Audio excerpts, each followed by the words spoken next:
Nope. But now that you've mentioned it, I'm gonna keep an eye out to see if I can hear it. He just stopped panting, but he was. Yep, now I can hear it.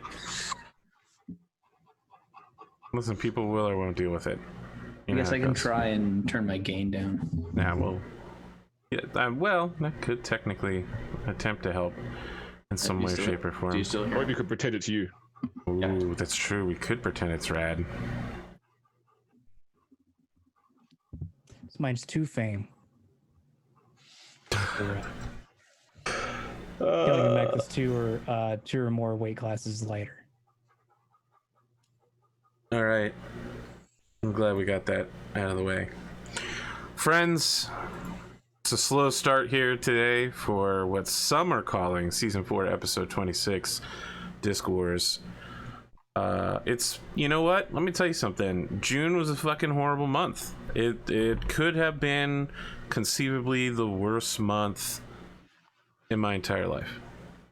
There are some competitors, but the competition is stiff, and yeah, I don't know what else to say. I'm glad to be in July. Things are still terrible, but they're not as terrible. And my studio is working, which is always good. I was very concerned that we would not be able to have the show this week because there would be problems. But everything turned out fine. All of these wonderful Sherman-Williams colors are in place that I'm not going to show you because I'm not going to take my camera and walk around my house. But I'm telling you they exist. Interactive cream is everywhere. What can I say? Some have said it's the greatest color of all. That person is me. In like 2002. I agree that it was as true in 2002 as it is now. So we're gonna do intros per normal. We're not doing Raddosaurus rules. The other thing I'll say is, I don't know about everybody else. It's been a fucking long day for me. Maybe we might end the episode an hour or perhaps 2 earlier. I don't know. We'll see how people feel. Rad probably has had a longer day than any of us, if I'm recalling how things went for him correctly. You're looking at me weird when I say that. No, you're not wrong. I have had an extraordinary day. Yes, I'm sure. Should have painted my pillar chroma green. It would be weird to only paint one face of that pillar chroma green. And the audience has no idea what you're saying because they can't see that pillar on this camera. Okay, so what to cover? Twitch is horrible. People who stream on Twitch are also horrible. Now people who stream on Twitch are killing themselves because everything is horrible. Yeah, wow, that kind of just front ends all of June for you. What else we got? There's a new show on APGamingREAL Wednesday nights. It's called 2020++, a Cyberpunk 2020 second edition adventure. How do I put this without seeming desperate and needy? No one has made a single comment. I'm getting heated. No one has made a single comment about if they enjoyed the show or not, with the exception of James, who said it was, you know, he said some things. But the show has a lot of views right now compared to a normal launching show, but it has almost it has 0 comments on YouTube, and James is the only one who's made a comment at all. I've heard more about the overlay than I have about the actual show. Yeah, I thought that was weird. I'm still watching it. I've been enjoying it so far. Okay. I was going to wait until after I finished the whole episode. Yeah, of course. I thought it was weird to immediately go into the overlay aspect, because I thought the overlay was fine. You might be the only one besides me who does, apparently. Everyone who has anything to say about the overlay is just like, I don't know. We could have gone with a different choice. Here's my 3 ideas. And even I said that, and I made it. Yes, I know you did. Boggles the mind. I gave it to Arthur, and I was immediately like, nah, I don't think I like it. Listen, I tried to spruce it up. I put that animation effect over your logo. Animation's good. I put Sunspirit's animated logo on there. There's a lot of things moving on there, which makes me happy. Because ADHD people will be like, oh, there's something moving. I'm so interested in that. It was certainly enhanced by your efforts. But here's minimal efforts. Here's my one criticism. My one criticism is, presumably, and I don't know if this is true, tell me if it's wrong, you had Sunspirit's logo before you had my overlay. Correct. Okay. But I don't know. You sound like there's a but in there. Yes. No. Well, my only criticism is, for me, I try really hard. I strive diligently to have a cohesive, integrated artistic vision. Now. Yes, so, I understand. So not having his color palette, not having his fonts, not having what the logo would look like makes them now look like the overlay and the logo are two separate things. And I will tell you that's not an acceptable final product. I understand. Let me throw this at you. The logo was going to be part of the art reel that's currently non-existent because there's no art. It would have rotated through. I understand. Because right now it just sits there and it does nothing, and that's it's not work. I mean, it's kind of working for me, but it'd be better if it was rotating through things. I get that. And if that's your vision for it, then I don't have any problem with my overlay not matching it. Perfect. But I think it's so good. I think you want to work. You want to rebuild. It could have had a permanent spot on the overlay. But if you just want it to be part of the art reel, that's fine too. I already have some ideas with some different Look, directions. You're the coherent vision guy. My job is to tell people lies and wait for them to be like, "There's a dragon." I don't see a dragon. I'm like, "No, it's definitely there." Look, the overlay it's too pink. It's too pink. I understand. It's too pink. Too Butch McGurk on vacation and not enough Butch McGurk at work. It's very pink. I don't think it's bad pink. I just think it's maybe not right for the cyberpunk show.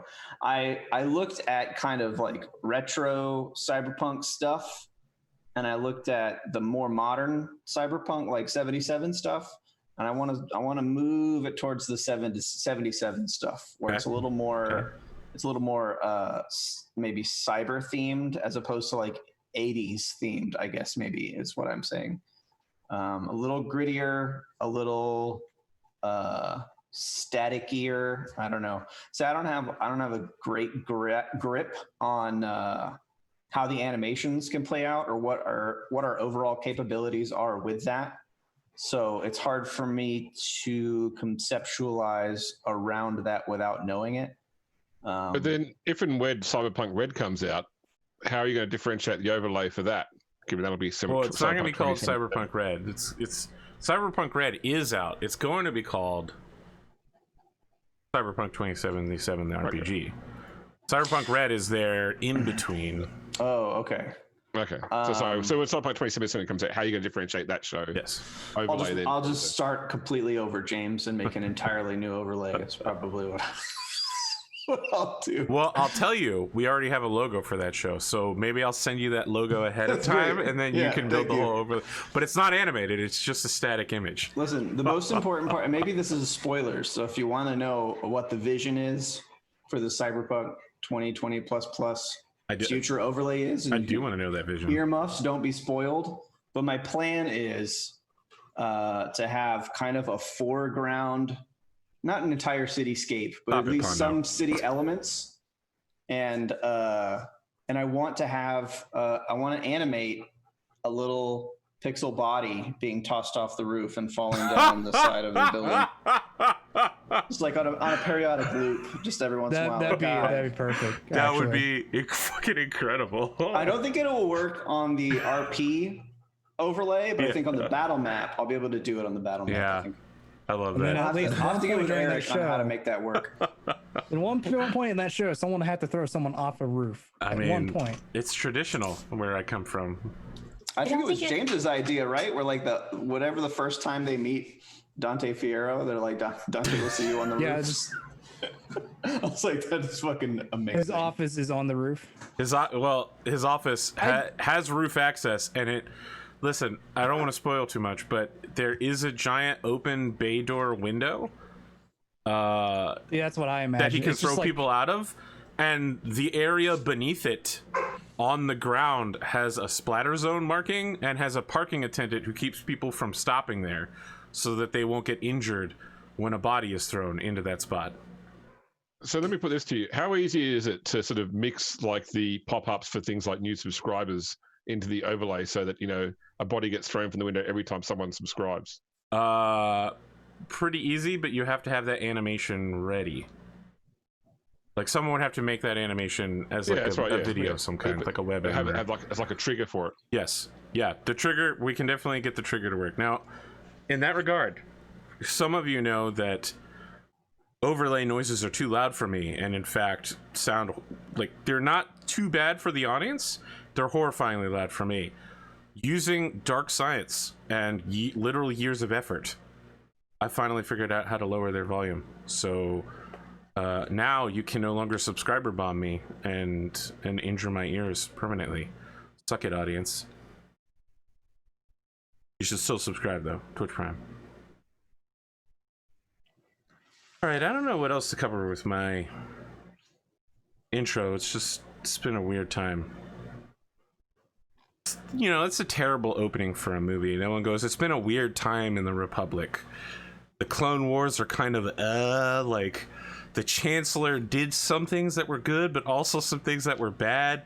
People are in a state of constant disagreement. You need clear-cut things for highest drama. Raddosaurus, what do you got for me? You got anything clear-cut? You got any high drama, low drama, mid drama, drama llama? Listen, M. Night Shyamalan? Llama Llama is one of my children's favorite bedtime stories. I don't know what that is. And we do have a bedtime story where by the end of the bedtime story, the moral of the story is don't be a drama llama. It's literally that is a real thing that you accidentally stumbled upon. That I do support a llama drama free existence. I don't have anything wild really. I'm not very plugged in to the internet world. So I know that parts of the internet are on fire, but it hasn't really transferred over to my existence very much. I hope everything works out for everyone that deserves to have it work out for them. But other than that, I don't, that's part of Arthur's bread and butter. So obviously he has to be very plugged into that, but I'm not on that. I'm not on that train. Listen, it's stale, moldy bread, and the butter went rancid years ago, is what I'll say. Yeah, that's kind of like the gist that I've gotten. It's horrible. Like, just people that I really respected and supported are all just like some of the worst crimes you could possibly commit. They do on a regular basis, apparently. So. Yeah.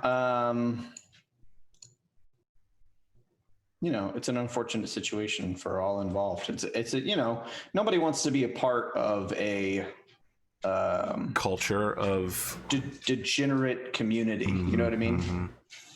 But outside of all that, I mean, I'd say business as usual, but is really anything business as usual these days? I do live in one of the hottest spots right now in all of the United States for COVID.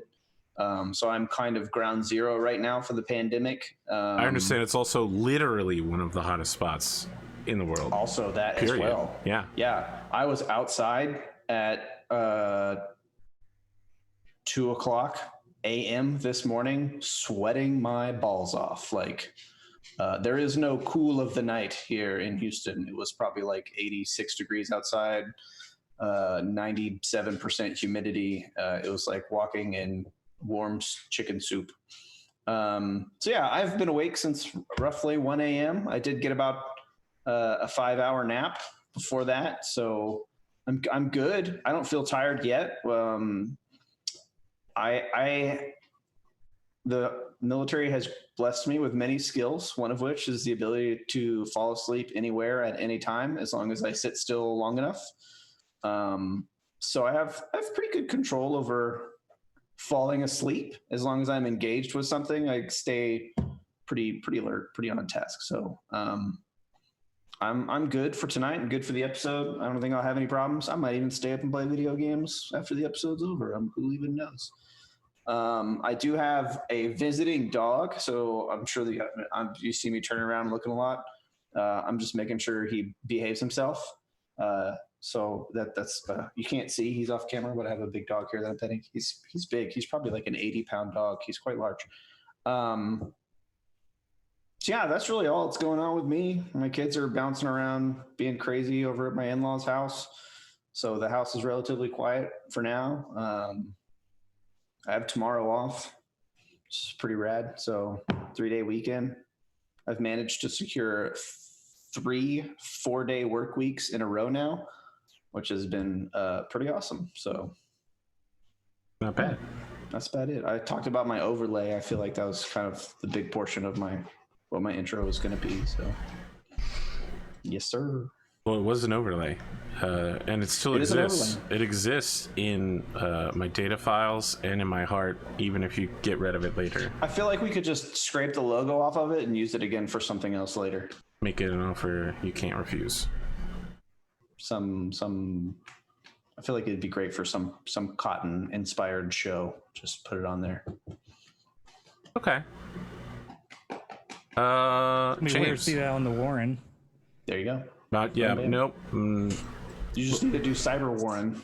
Nope. Cyberpunk 2020 plus the Warren. Yeah, I don't need to do the I'm in. Warren. I've done the Warren so many times, and every single time it has devolved into violence. Like there is no way for You just people take to. you take the Warren and you take the Sprawl and you put them together. No.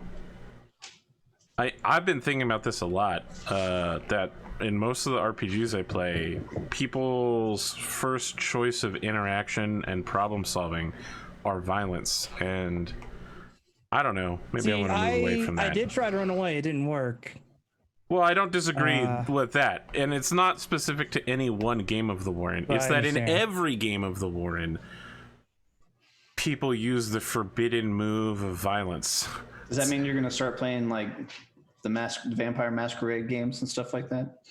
What do you know about Vampire the Masquerade, which would I make thought you I had think heard- that problem solving without violence is a top priority? I thought I heard it was less prevalent in that game. It's I think in this newer edition it is. all right. Just Look, from what I hear. here's the thing to know about Vampire the Masquerade.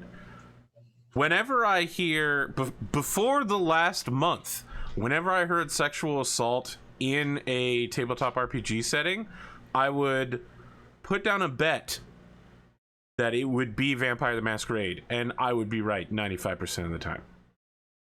If someone was like, I went to a LARP and someone got handsy with me, I'd be like, it was Vampire the Masquerade, wasn't it? If someone was like, oh, someone did some weird stuff with my character and was trying to mind control me, I'd be like, Vampire the Masquerade, wasn't it? Like, maybe people don't murder outrightly on Vampire the Masquerade, but there's some weird shit. James, you look like you have something you want to add, or at the very least you agree with me, maybe? Oh, no. Look, I played a lot of White Wolf games when they were fresh. You know, I said going all the way back to Street Fighter, the RPG. Wow. I don't know what to say to that. He has Yeah, it I on mean- the shelf right behind him. I know. I've seen it. He's shown it on here. I know, That's it, but yeah. I wouldn't consider that to be a premier RPG experience. No, but I mean, it was the first White Wolf game I started with. But although it's honestly, I've not really been a LARP player, but I've been a LARP runner, and I think it's fair to say that it is your assessment about, you know, where would you find the most inappropriate behavior. I'd say that White Wolf derived LARPs is a fair place to start. Although, as I said in a previous story, the worst one I've had was in a Cthulhu LARP. So, but that's it. That's all I have to say on that matter. Very well. A question for you, Arthur. Yeah. Does Cyberpunk, does it have a driver character class like Sprawl does? Yes. Nomads. Nomads. Okay. Yes. All right. So they don't specifically. I mean, you don't. No reason for You don't asking start with a whatsoever. vehicle. I don't think they work like they do in Sprawl. where No, you can- don't like become better while you're on a vehicle, but you can summon up other people on motorcycles and RVs that will come help you. Yeah. You're not a driver per se.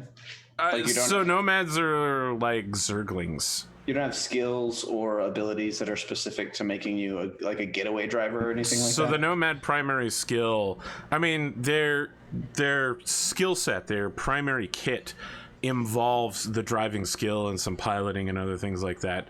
But their primary skill, like the one that shapes their character, doesn't have anything to do with driving. It has to do with summoning other nomad clanners. So nomads are people that don't have homes and they just roam around the countryside in family clans. On like bumming rides in cars with other nomads, motorcycles, RVs, that kind of lifestyle. They're transitory like field workers. So there's not really like a true like wheelman. No. Cyberpunk treats cars the same way it treats clothes. They're a part of your personal image. Yeah. It's not what you use them for. It's what they say about you. It's about style. Yeah. Gotcha.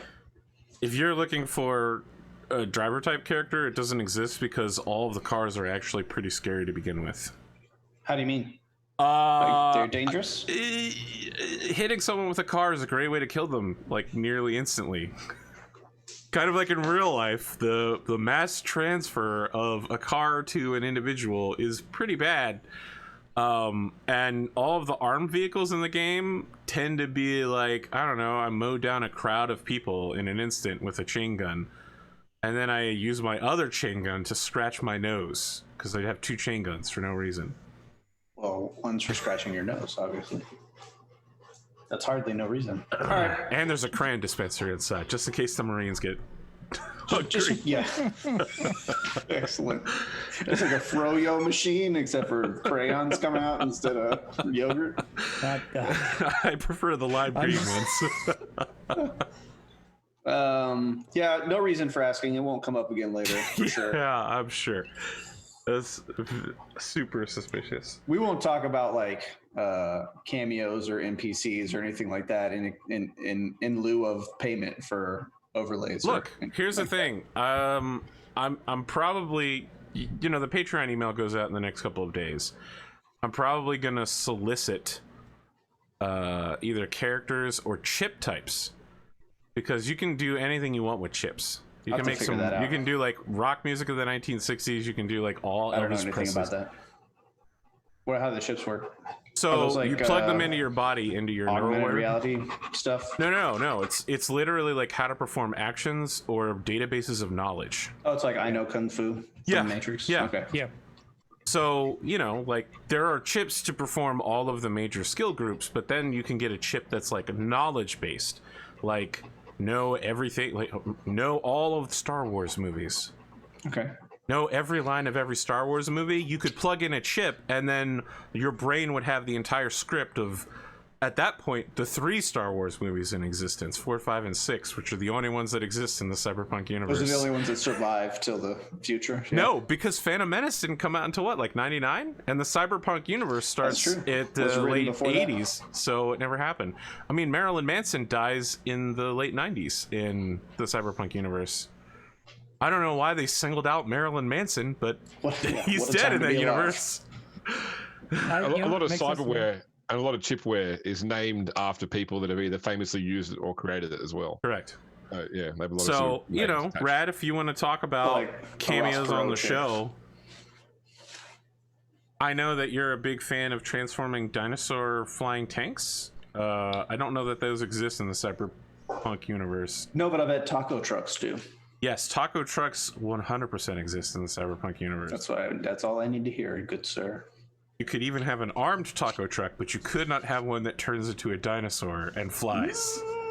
See how good this overlay turns out to be. Okay, let's not rule anything out just yet. I think, Rad, that the payment for appearing on the show might be a 7-person overlay. That's what you appear on the show as a guest. Yeah. God, Rad to guest star as this character. He can show up like Johnny Silverhand in the 2077 trailer. Wake up, samurai! It's me, your local friendly taco vendor. It's time to spread some spicy salsa around Red Line City. I prefer it extra chunky. Crispy or soft. Cotton, what's going on? I mean, with you, not just in general. I never have any idea what's. I don't think there's a lot going on with me. There's a big thunderstorm moving in, so that may or may not affect the show later. Okay. Well, Other than that, I've been having a pretty normal day. I also have tomorrow off work, which is fun, but I also had today off work, so I got a 4-day weekend out of the deal. Wow. It was nice. Sick. That's pretty cool. Today's actually my last day of work for 4 weeks, so it's actually a bit of a hell day because I've got to get so much stuff finished. Wow. But this is once the show's done, I've got to do 2 presentations and I'm done for 4 weeks. All right, Mr. One-upsmanship. Yeah, for real. Joke's on you. I got to go to work for like weeks straight. You know, it's hard to believe that Disney World reopens next week and that school reopens at the beginning of next month. It's not gonna happen. That's how long this. It's so crazy. Oh my god. Cotton, nothing else going on with you? Oh, my cat's knocking over everything on my desk. I know that. I know how that happens. I also suffer from Amori attacks from time to time. Pondo, I don't think we've done your intro yet. I want to extend that offer to you as well. I don't have much. I didn't think you I was would. able to get a day off today, but it means I have to work this Saturday, which is 4th of July. That's terrible. Wow. I am sorry. And I have no idea what my schedule is, but it's going to look like I'm going to work. Who buys paint on 4th of July? Probably quite a bit of people. I think you should just ask everyone. Why are you buying paint on 4th of July? I not quit even at my insultingly, job. just like, why? Why is this? If my last day of work there is on like a holiday weekend where I would figure nobody would buy paint, I will ask those questions. Because last year I worked Christmas Eve and there was a ton of people buying paint, which baffled the living hell out of me. Yeah. Everyone knows on Christmas Eve you get Chinese food. You don't get paint. But some people did say that we're not going to be celebrating Christmas at our house. You mix paints, don't you, for your job? Like you actually mix the paints up? Yes. Yeah, so on your last day, you should just give everybody a paint color which is like one semitone off what they actually wanted. No, when they go home to when they go home to paint, it's just that spot that's always just a little bit off. If I don't sabotage people's paint, like Menards, I would consider that, or like Lowe's, what have you. It's like what is a big home improvement Menards? store. I've never heard of this. It's a Midwest, like a home improvement store, like Lowe's or Home Depot. Well, one of Menards those isn't stores around is the country? No. It is not. Oh, You guys have Wawas? I don't know what that is. Yep. I'm pretty sure that's either like southern west. I don't know what to call it. Wawa Texas is up and area? down the East Coast. Don't worry about that. I think there's one in Texas, isn't there? There's one I in don't know. Pennsylvania, so you know. Oh, yeah. Yeah, no, the surprising number of people like to get paint on the holidays, which baffles me sometimes. I just don't like to get paint at all. Yeah, a lot of people say that, but they come get paint anyway. They got tired of looking at their walls all the time, being stuck inside. So they're like, you know what? I'm gonna make that nicer. Let me just wave through the events here. Okay. Or how one person explained it to me, let me step out of my bunker. Yeah, no, listen, you're joking, but I'm there. That's all right. The people in my community are like, we're gonna hold the biggest 4th of July bash we've ever had this week, and I'm like, good luck. I'm fucking locking myself in my house. Don't come to my home. That's stupid as hell. I don't understand people. It's baffling to me. I don't either. Yeah. Got anything else, Pondo? No. All right. Well, let's get the episode started. 2 final announcements. I think I might have forgot what one of them is already. Summer Survey 2020 is out. It's in the description section on YouTube. And also it's on Discord. Consider filling out the form. Rad has over half the votes. Now that almost twice as many as last week have been answered, the field is getting diverse. Rad is still ahead by a lot. Cotton and Pondo, you guys are in 2nd and 3rd place, but the ratio is very different than last year, because last year Cotton was 2nd place, But now Pondo's second place, and Cotton was second place by a huge number of votes over Pondo. Me and Pondo was like 1 vote ahead of me. He's that samurai who took a half step before he drew in order to give himself a little bit of extra push on his anime sword attack. Oh, and that's how he defeated me. Rurouni Kenshin. Yes, it's a Rurouni Kenshin. Yeah. Just remember, if you don't want Rad to win, all you need to do is just drive from McDonald's to McDonald's using the free Wi-Fi, new IP address each time. You can fill out the survey each time. Well, just your favorite. Don't give people ideas. Jesus. Why, James? The point of the survey is to remain unskewed, so I know what's going on. Don't encourage people to skew it. GrimdarkJames, we just had a conversation about this before the show. Number 2, on Discord. Unless there's a immediate change in the next 24 hours, the Real Talk channel will be disappearing forever, and with it, all topics that would normally be discussed there will be forever banned for all time.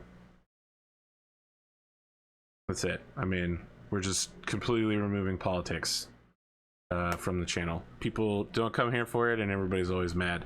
Now, I do want to thank Southern Skies for designing our 4 characters in Hero Forge. I passed it along to the chat in the chat cast. We'll see if you guys like what we got here. Other than that,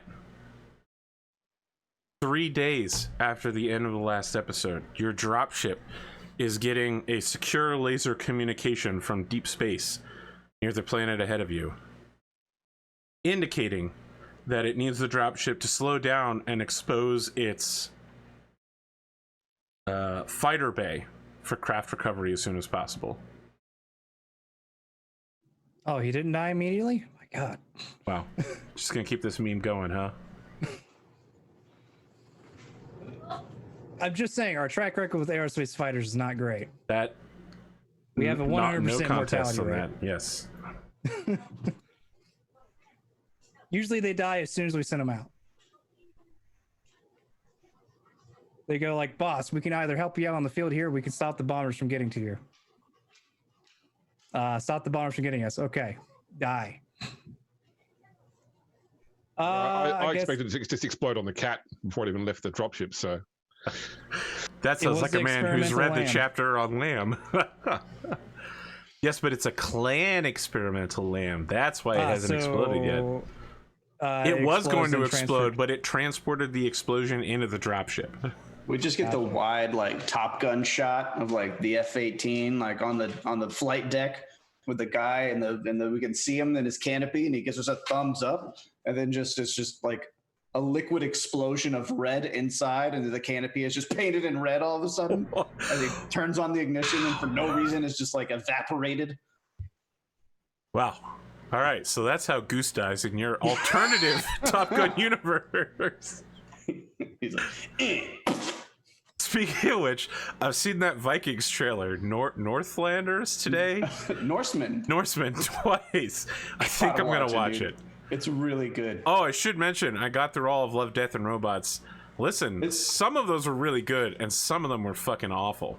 Which one's awful? Tell me which one you think is awful. Some of them are not my favorite. I'll tell you what's good. I'm with you. Suits was great. Beyond the Aquila Rift was incredible.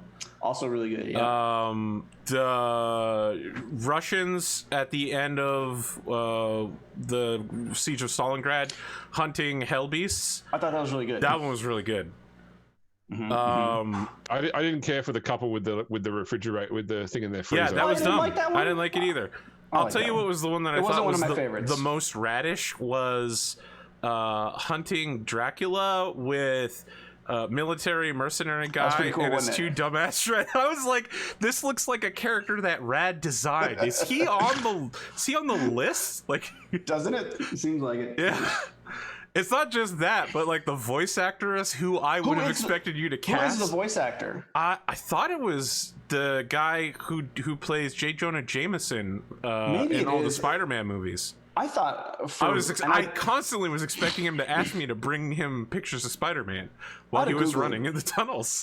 I don't think it was, but for a moment, I almost thought it might have been Travis Willingham's voice. Oh no, I don't think it's Travis Willingham. You don't think so? You know, speaking of, Critical Role is finally relaunching tonight. Yeah, it is, isn't it? But it's not live. They That's get right, together they're during the pre-taping. week and they record it and then they play it live, which I don't know. I feel like that wouldn't be the same, but I It's don't know if not. I people- doubt it's the same. I mean, What did I wonder how many people would actually care um, about that. I don't know what the about first that either. episode is called, but didn't you think the first one was cool?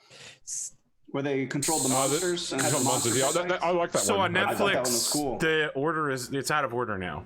Oh, So really? the one you're talking about is called Sully's Edge or something. Yeah. That was like the 10th or 11th one in the Netflix list now. I thought that one was really cool. Yeah. So, Sunny's Edge maybe. I thought that that I was didn't- pretty interesting, but I saw both twists coming ahead of time, so I was thoroughly Okay, really? like, I didn't. yeah. I mean, the whole time I was like, yep, she's evil for sure. Like, and I mean, I don't know how much I want to say to spoil it, but for everybody else, the guy was like moving around the whole time when he was controlling his monster, and I was like, well, she's not moving. Something is weird here. All right, I'm looking at the list. 3 robots, also really good. You had to have liked 3 robots. That's the right? very first one. I did like it, but mostly because of the cats. Okay. All right. I'll give you that. The Witness, I was all right on The Witness. It's kind of out there. No, I mean, The Witness was among the bad ones. The Yogurt Took Over. I was not crazy about. No. What was- Alternate Realities Killing Adolf Hitler was mildly funny, but also dumb. Yeah, I also wasn't crazy about that one. Good Hunting. What was that one? Oh, that's the werewolf one. I thought the werewolf Yeah, one was cool. that was pretty good. Yeah, I liked the werewolf one. that was my mother's favorite one. Really? I liked it. I thought it was a cool idea. The Dump was okay. It was also very like, I liked it. You knew what was going to happen though, right? Like it Yes. wasn't bad though. Mr. Dvorak. Which one was Good Hunting? Because maybe Shapeshifters is. Good Hunting is the one with. That's the one with it's the the Holy Chinese. Gin. Yeah. It's the Chinese one where they create clockwork Yeah, technology. that one was okay. It was super violent. Several of them are though. Helping Hand was really good. The one where she's stranded in space. Oh yeah, the physics-based problem of it. Yes, that was cool. It was all right. Lucky 13, the animation was Lucky 13 phenomenal. was incredible. Yes. Incredible. Zima Blue was fucking dumb. I have to like disagree Zima with you there. Blue? I thought Zima Blue was really good. I thought it was silly. I mean, Zima Blue understates the fact. I don't want to spoil too much again, but Zima Blue definitely shows the root of happiness from the point of Zima. Yeah. Fish Night, I thought was pretty cool. The desert one. I thought that was dumb. I liked that one. Ice Age, that's one y'all didn't like. Blind Spot. Which one was Blind Spot? Blind Spot was the robots robbing the convoy. Oh yeah, I was gonna mention that one specifically. I thought that one was really cool. I thought it was pretty good too. Cyberpunky. The ending was bullshit, but everything else was great. I can't, for whatever reason, my computer won't display the other ones. Anyway, We're doing extended intros just for the folks at home. Several people got up and walked away while I was talking, so I thought we would just. the point is, if you have not yet seen Love, Death, and Robots on Netflix or Norseman on Netflix, go watch them both. They're amazing.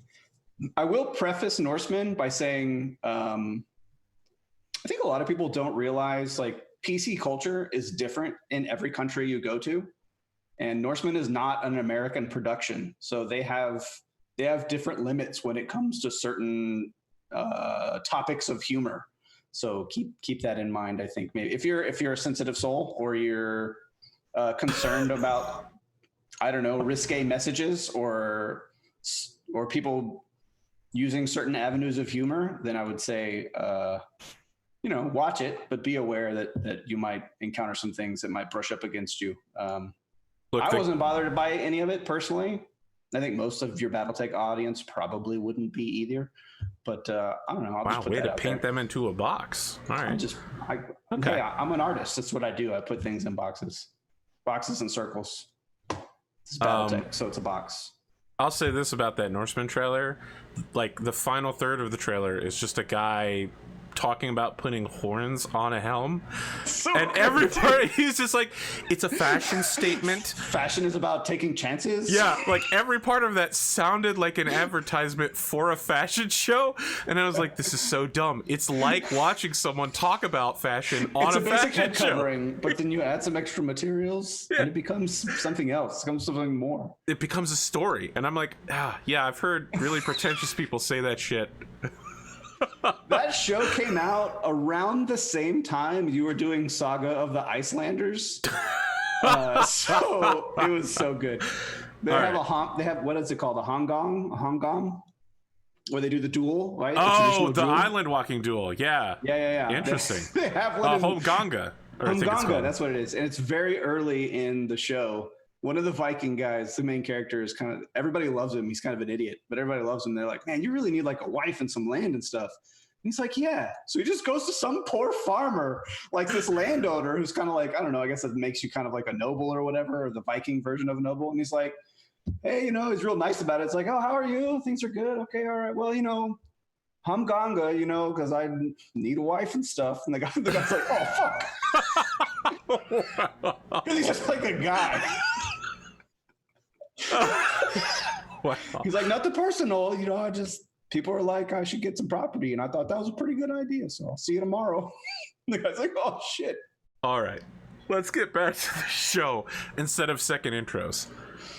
You know how it is. Well, don't worry, there'll be intro luncheon, intro supper, intro dinner. You never know when those might come up. They happen all the time. Major.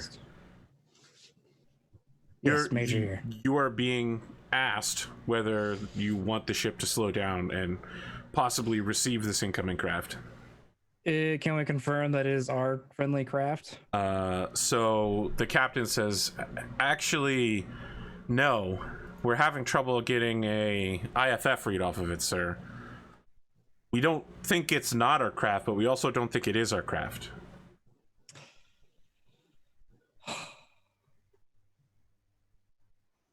She leans forward and says, look, sir, you know me. I'm a risk taker. I'd say it's probably our craft. Slow down. Let's open up the hangar and then have essentially a gun squad ready just in case it's not.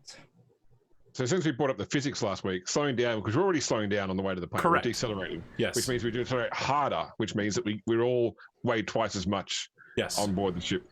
Yes. For several minutes. So the ship begins decelerating harder, as James has pointed out. A object begins darting towards all of you. And I want you all to imagine that the Transformers theme song is playing as it moves to match the ship's speed and then inserts itself into the ship, and instead of landing, it transforms into its mech form and then falls onto the ship. But as it's doing so at 2 gravities, so its knees bend very weightily in the process, and there's like a screeching noise, and one of the armor plates just goes flying off and sails over one of the tech's head, and like a not a pipe, like a hose pops out of the back of the leg and is spraying hot liquid everywhere, and somebody's like going around and trying to put out the fire on the liquid, but the pilot opens the cockpit and is just like, we did it, we successfully tested it, the pterosaur successfully. The gun squad is just like, sir, identify yourself now. And he's like, look, it's me, Paul Colors, I'm a lieutenant. Taking my hat off. I'm taking my hat off very slowly. Like he's holding his hat and he's like, actually, it's really heavy. Can I drop this, guys? Everybody stand down. It's ours. They're struggling to hold their rifles up since the rifles weigh twice as much, as do their arms. So basically, everyone except the guy running around with a fire extinguisher all lay down on the floor until the burn stops. And you cut back to only 1 gravity. And Lieutenant Paul Colors is like, Major, I've got all of the information you're going to need. Probably. Good. I don't like the probably part. Well, I mean, I can't assure you that I have all of the information you're going to need forever and always, but I got a pretty good look at the planet. Okay. Let's go take a look at it then. See what we were looking at. Okay, yeah. Let me go get the data recorder out of my cockpit and yeah, look, sir, can I go to the bathroom and maybe catch a shower? I've been in that for 3 days, drinking my own the data recorder and recycled urine. All right, understood. So I want to be really clear here. He gets the data recorder out of the mech on the mech gantry, and he tosses it to you on the ground. I think maybe you're just starting to realize more and more why these aerospace fighters keep dying immediately. So you catch it, but you know it's a several pound object that just dropped 30 feet towards you, and also a little bit of panic as it's like, oh shit, no. Sorry about that, sir. I fumbled that a bit. Yeah. Now, fingers are just a little tired from 3 days of piloting. Understand. All right, I'm gonna go get that shower. Yeah.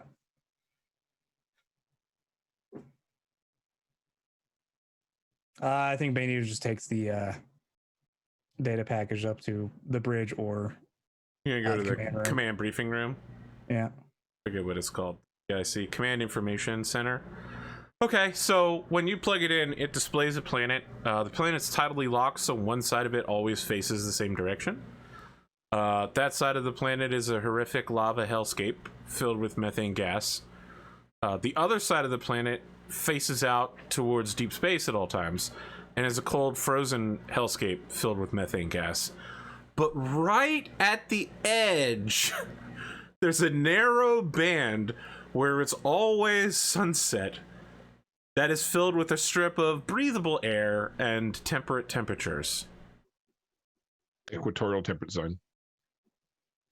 It's only a few miles wide, but it's like the Halo. It's very long. I'm imagining the from Andromeda, essentially the native alien race's home planet, where everything else is terrible, but they have like a little oasis area.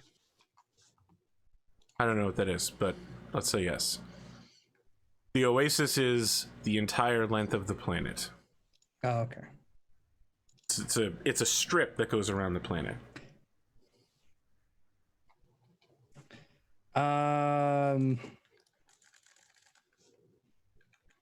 Yes, is there like a free it is based area? on the prison planet from Riddick, except it never moves. Essentially, we need to find an area that seems relatively safe to land. So the pilot has marked, Lieutenant Colors has marked several locations. There's 2 locations where there are dropships on the ground, and a third location between the 2 of them where huts have been set up, and it looks like people are living there.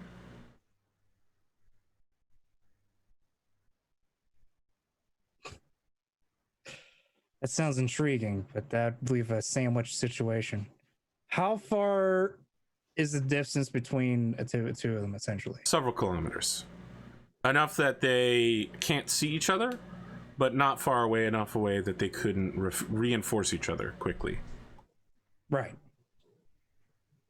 He didn't get close enough to detect mech forces, just some long distance photo reconnaissance.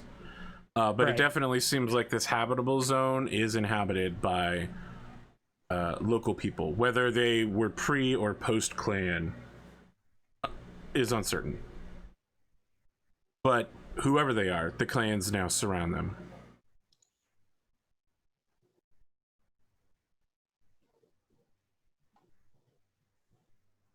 So we were expecting. Go ahead, sorry. We were expecting what? We were expecting 2 clan stars, right? Correct. One of all Gen 2Cs, one of other mechs. Are these? So are they both Aerodyne dropships then, or are they? They are both broadswords. Okay. So like the leopard. Yeah, they're the clan clan version of the leopard that carry 5 mechs. Okay, so they wouldn't have any aero fighter support or other units based upon that. Or else you would have been dead. Well, only if the aerospace pilots... fighters were active and ready to engage him. Right. I want to land in the inhabited zone to see what it is, but that's a bad idea because it's a sandwich situation. My second thought would be to land in between the two dropships on the opposite side. Okay.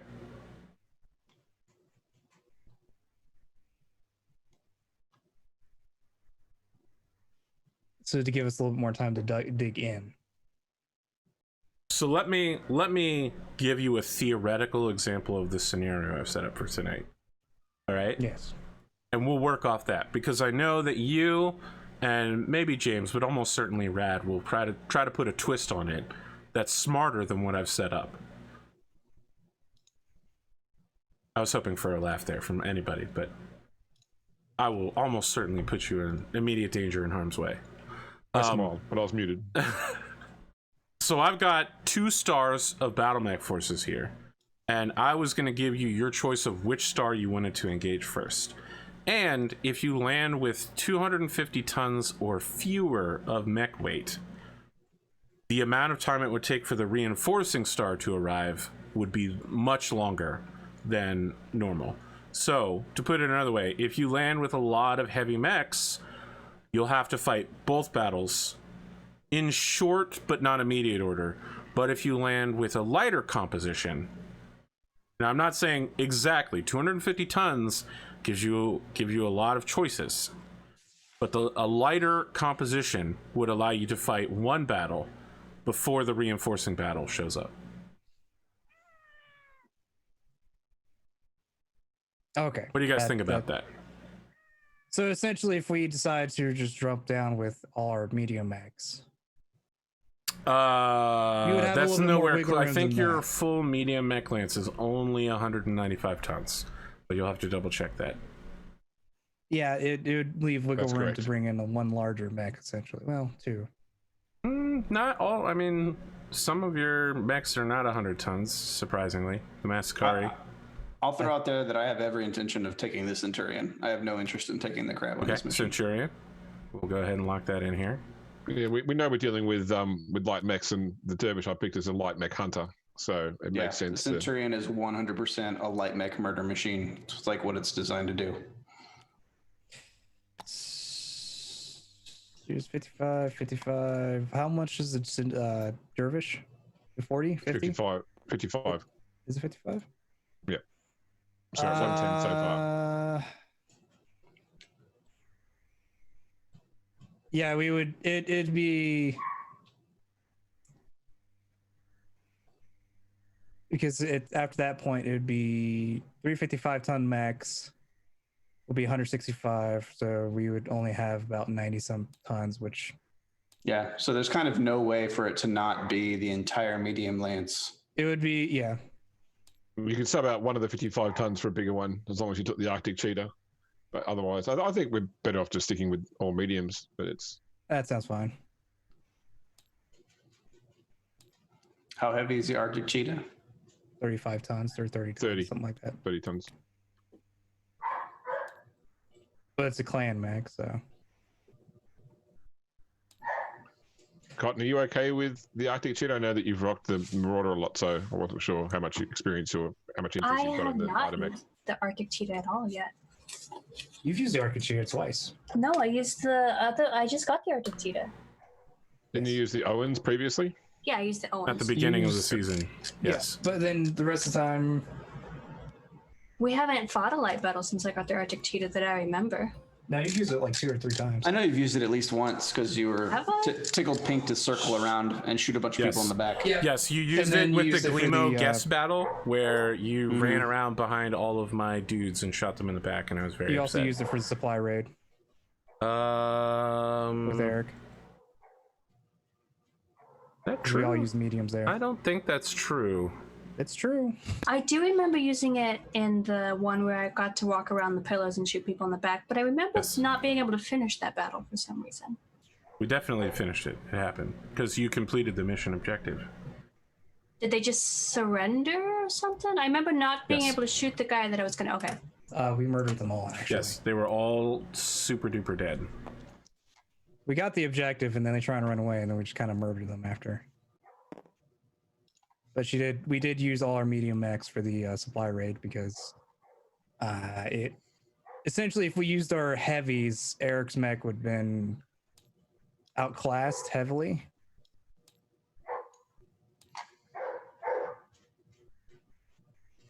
I know this because I typically don't use the tag that was on my I don't use the tag on the avatar as much. I use it on the you don't even have an avatar anymore now, right? I don't. I haven't seen your composition build for your direwolf yet, but I'm looking forward to the 6 PDFs you're about to send me. Was there no model of the Dervish? That's correct. Oh, well, okay. I would look for it. I would have thought it because it's in Mechwarrior Online, so most of the stuff is just pulled straight from Mechwarrior Online. I don't think he's updated in a while is the issue. Turducken? Okay. No. Might have to go and see what I can find. I think he's working. I was gonna say, didn't you look specifically for mechs that would have a mini? Yeah, see, well, I mean, I didn't open up the Turducken pack. I just figured that pretty much anything that was like 3025 tech that was in Mechwarrior Online would be there because that's where they pulled the models from. But that's right, I'll find something, or I'll make something if need be. It's a man who's about to go to Hero Forge to make a very specific blend. So, are you using your Wolverine Bandito? Yeah, I'll use my Wolverine. Okay, so let's see here. Well, if Cotton wants to take the Arctic Cheetah, then you do have the option, right? You could choose Wolverine or Avatar. We have the tonnage. Well, it'd be my other mech, wouldn't be Avatar. Yeah, he swapped the Avatar for a direwolf. Oh, okay. Well, did we still have the tonnage? Correct. You could be one big daddy with a bunch of little babies. Wow. Wow. You're tempting me because that would actually give me an idea to use the one other build. I have one build with 2 Ultra AC 20s, and I have another build with 2 Ultra AC 10s and 2 Ultra AC 5s. I mean, I'll offer you the opposite.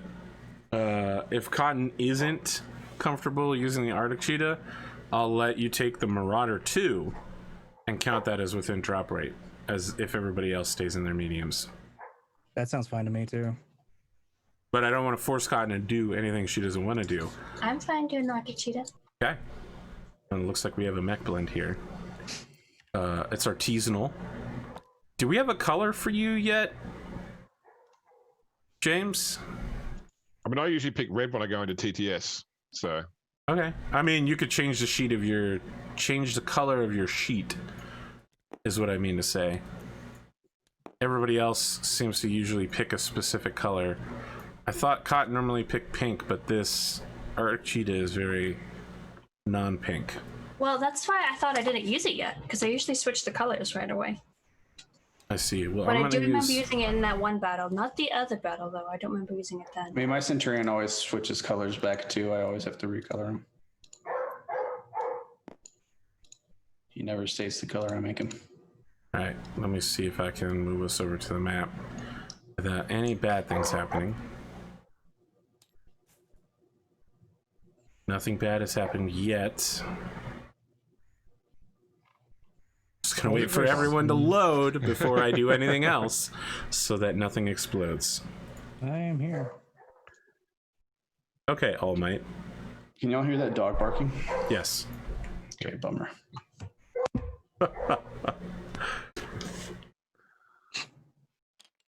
I don't know if you know this, but some people don't dislike dogs. I love dogs. I don't like them barking, though.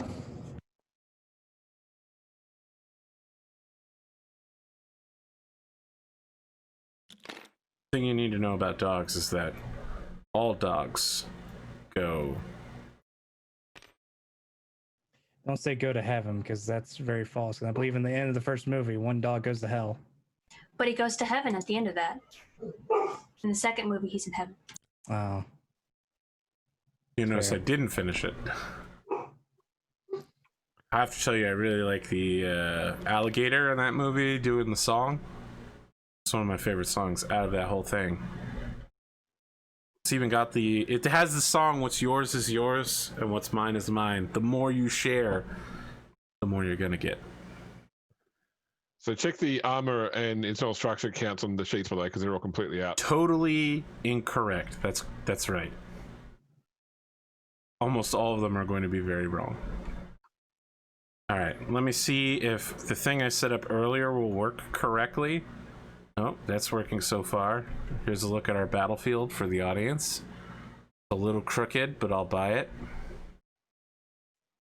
This incredible production value we have going here. What science is this? Welcome to Tundra Battle. Oh, I should have done Welcome to the Tundra. We've got fun and games. That was a missed opportunity. All right, so for the folks at home, let's get a quick look at the mechs involved in this battle while we wait for Rad to come back. Wolverine with a tag and an ECM. What a pain in the ass. Very poor little light mech's going to hit by a Era 4 here in a second. That's true. We've got Cotton's Arctic Cheetah, which she's definitely used at least once before. We're not sure if there are other times. We're not sure if there's other times. I'm positive. Pondo is positive. It also has an ECM suite and an active probe and a selection of moderate range weapons. Artisanally, we move on to the Dervish. This is like the prosciutto of the group right here. You know, this is a pretty solid one that takes up a lot of the plate visually. It's very aesthetic. James, why don't you tell us about this Dervish build since we've never seen it before? So the 7D is actually the Davian version, the refit of the Star League, X Helm Core refit, where they pretty much just took the standard SRM and swapped them to streaks. They did that by putting ferrofibrous armor on to get some extra weight. So it hasn't got an XL engine. It's pretty stock standard otherwise. It's got case though as well. So a pair of LRMs, pair of SRM streaks, and a pair of medium lasers. So it's sort of a it's supposed to be a light mech hunter. So pound them with LRMs until they get close, and then outgun them close with the streaks and the medium lasers. Looks like a good weapon heat mix. Yep, it can. Which you'd expect of a mech that doesn't have that many energy weapons. Yeah, unless it jumps, it won't build any heat, or it takes an engine hit. That never happens around here. We have Rad's mech. Let's move on. No, we'll go back. Yes, we have Rad's mech. Everyone loves it. Yes. That is a thing that you may believe, Rad. Everyone except you, Arthur. That's true. It's what Warhammer players call a distraction carnifex. Yeah, it would be a distraction carnifex if it wasn't also a Baneblade at the same time.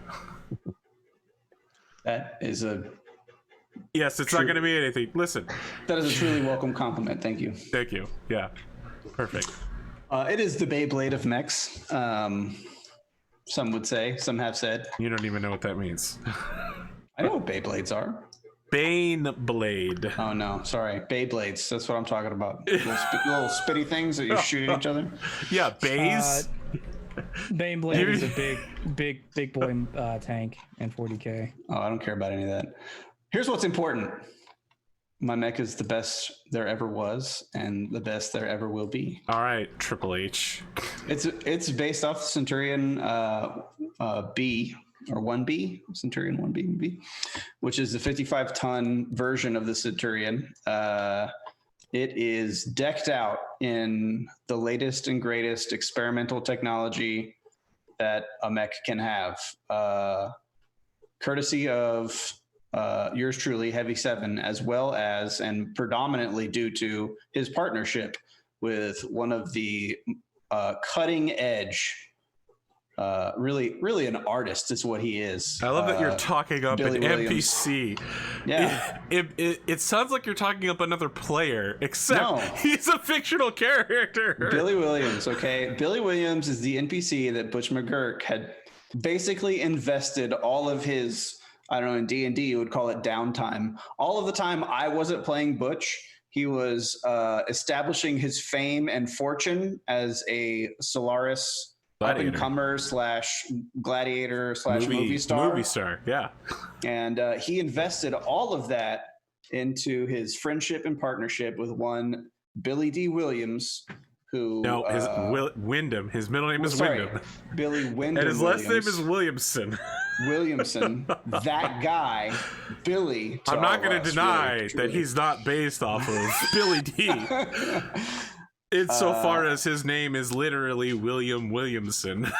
Founded a military arms development company that they went in partnership together and became fast friends to develop what would become some of the weapon and technology that would absolutely be at the forefront of the conflict with the clans.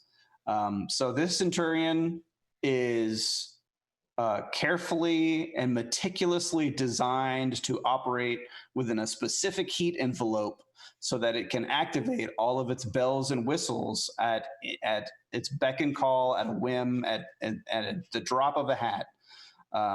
It is interwoven with triple strength Myanmar. It has a solely energy based array of weaponry specifically designed to be able to cause exact numbers of heat, anywhere from 1 to 37, I believe it is. It can create any number of heat that it so desires. It has a specific amount of heat sinks so that it can always heat up as high as it needs to, despite its own particular dissipation.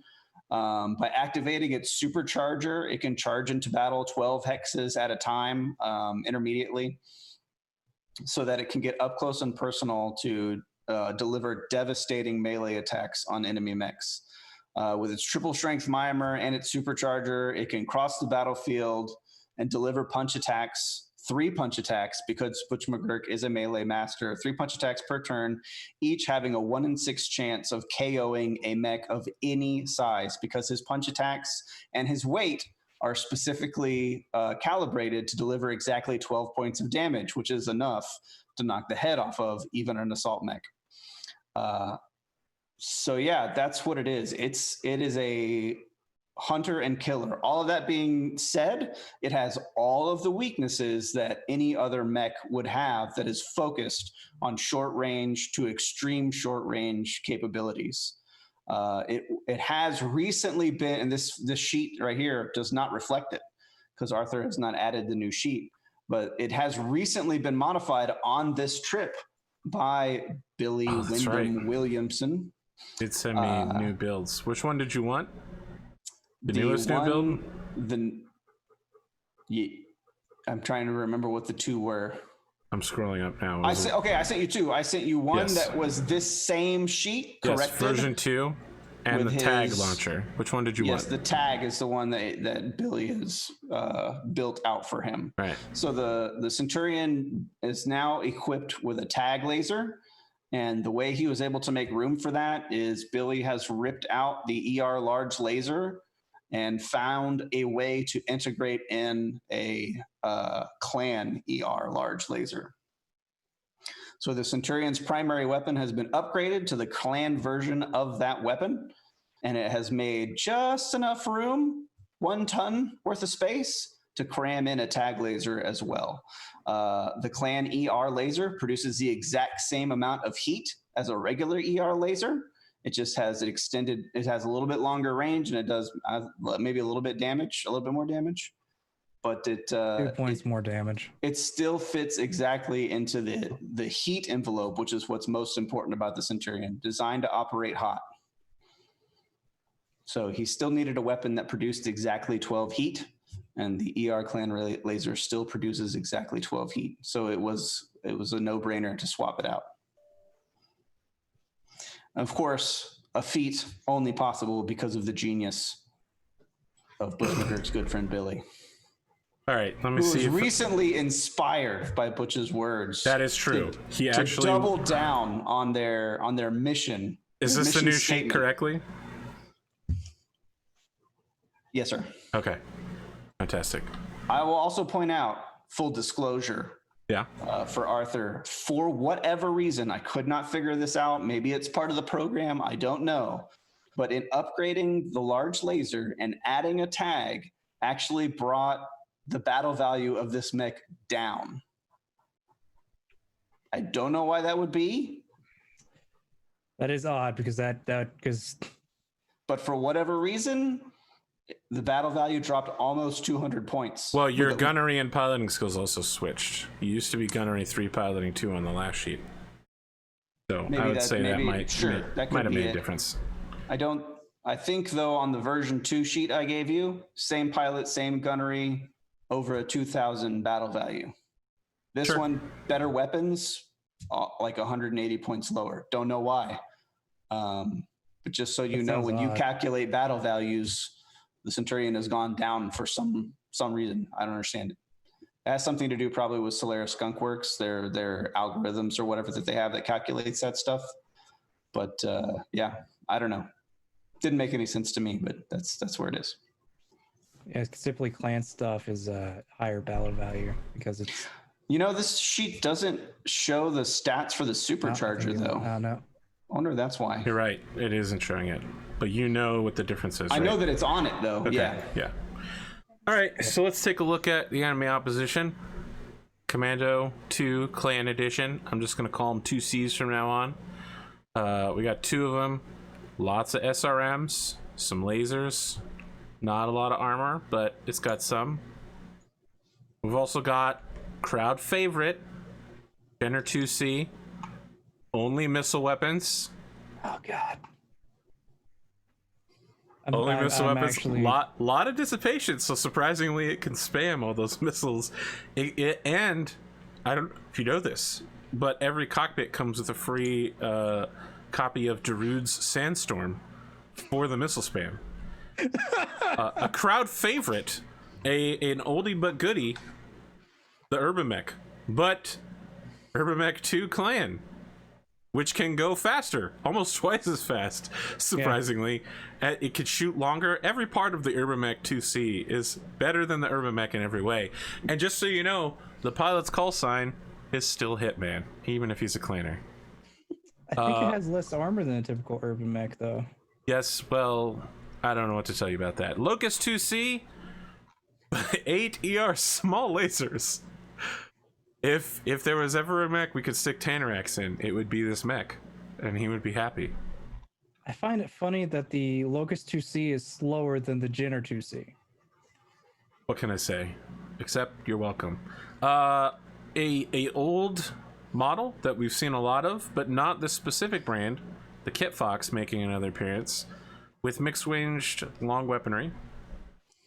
Puma Prime, 2 ER PPCs to a targeting computer. That's classic. Pretty classic. Yeah. Puma A, 2 LRM-20s. Now I think we've done one of these before, but yes, it was never any good. Yeah, it was in the Glimo battle. Was it in the Glimo? I so. thought it was in. We also did it in the first battle of season 3. Koshi B, mixed weaponry. It's a little weird. Very fast. What we got? So you get your choice of which one of these lances, which one of these stars you'd like to engage first. The other one will take a reasonably long amount of time to reinforce. Meaning what exactly? We'll have time to repair and rearm? No. But you won't be fighting 10 mechs conceivably at the same time. I would say probably go with the first group because they have. That'd be my feeling too. But the 2Cs. They have smaller damaged weapon, like more spread weapons than the second. Okay. Because the first group would essentially be the softening us up group, and then the second one would just come in and get our critical slots. I can agree with that. So the final thing I want to note is that we'll be playing this battle with the first time we'll be using edge and plot points carry over between episodes. Which means if you spend them all now, you can't have them later. So I got pissy about this, and then I blamed Rad for being pissy about it, which was a total lie. It was actually me who was pissy about it. It's really tough to like Mechwarrior Destiny. We could spend hours talking about it, and we have. The stuff on the back end is so much easier to do, which is why I like it. But it is really, really. I don't think I've had a balanced battle ever since we started using this, because every time I think I've got a handle on it, I'm like, oh, I finally got a headshot, yeah, and then someone's just like, nope, headshot gone, and I'm like, argh! And then I'm like, all right, well, now everything turns to sand underneath your mech and they drop into lava, and I'm like, ah, and I'm like, all right, I finally got them backed into a corner, and they're like, your mech, well, it fails its heat roll and it shuts down. I'm like, no. So the toolkit that the players get is so powerful. It's incredibly hard to balance, and I never want to put people in a position where I'm like, all right, I'm just gonna throw a fucking brick at your head until you stop moving. So I enjoy being able to reroll headshots. Okay. Yes, I understand. I think this battle is relatively balanced, but I have no mathematical basis for that. So let's see how it goes.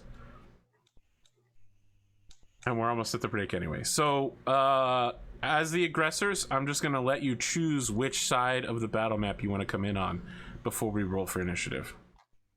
Can I ask you a couple of questions about the map? Correct. Please do. So, it says snow. Is it just regular snow, not deep snow? It is regular snow. Okay. Not deep snow. It's not snowing right now? It is not currently snowing.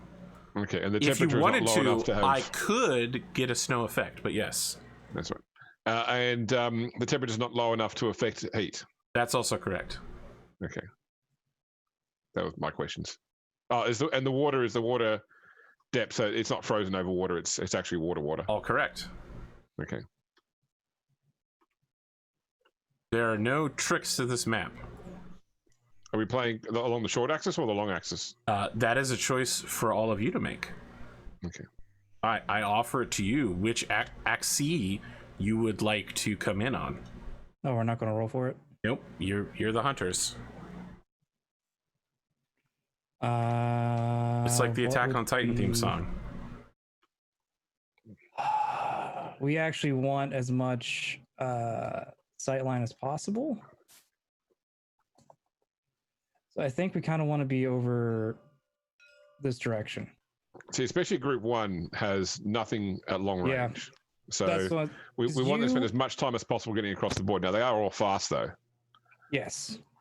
But at least at that position, you and Cotton can get into positions where you can see over all the trees and shoot them. I don't need to see over trees. I've got a bleak attacker. But apologies. The most bullshit skill in the entire game. I was thinking we needed to find a way to cram some C3 into everybody's mix. Someone had to sacrifice 5 tons for the mastering unit. Or get C3I. Yeah. Just steal that Word of Blake technology. Yes, that put sounds C3I totally in everything, possible. including in your cybernetic zombie soldiers. The slave units are 1 ton each, but the C3, which has a built-in tag, is 5 tons. Just make a command mech that's based off of the O Bakamano platform.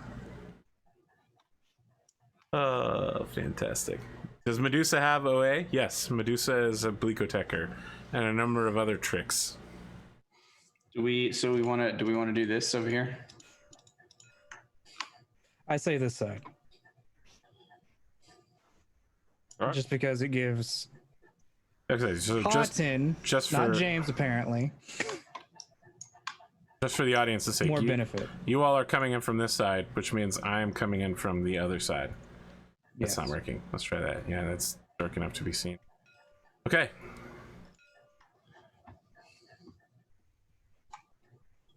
I don't know if you know this, Pondo, but it's okay to do stuff for Cotton. I know that you might not have. No, it's fine. I thought I was helping James out too, but no, apparently he's turn on his anime powers up to max and is able to shoot through cover. Overcover. Over cover. Apologies. Yeah, I mean, didn't you notice he took Emperor's Eye on character creation, which allows him to see all things at all times. All right, I just noticed that Rad is only halfway in frame, so let me fix that problem. No, it's on my end. It's not you. Well, I mean, it is you. No, it is me. You can physically displace yourself in any direction, but I can also displace you digitally. A digital displacement, if you would. If you would. It's been solved, just like Vanilla Ice. Let's roll for initiative. Okay. I have +5. I have +4. 13. 15. Okay. So, when we return from the break, it sounds like I will be placing 2 mechs first. Friends, stick around for that second half. As promised to the folks at home, I will be running, as Twitch has been bothering me to do, Twitch advertising. You're about to receive 180 seconds of pure, unfiltered Twitch advertising. I hope you're ready for it. Stick around for that second half. Those of you on YouTube, you're about to hit a YouTube ad for the second video, so, you know, it's like a Twitch ad, but only 30 seconds. And filtered.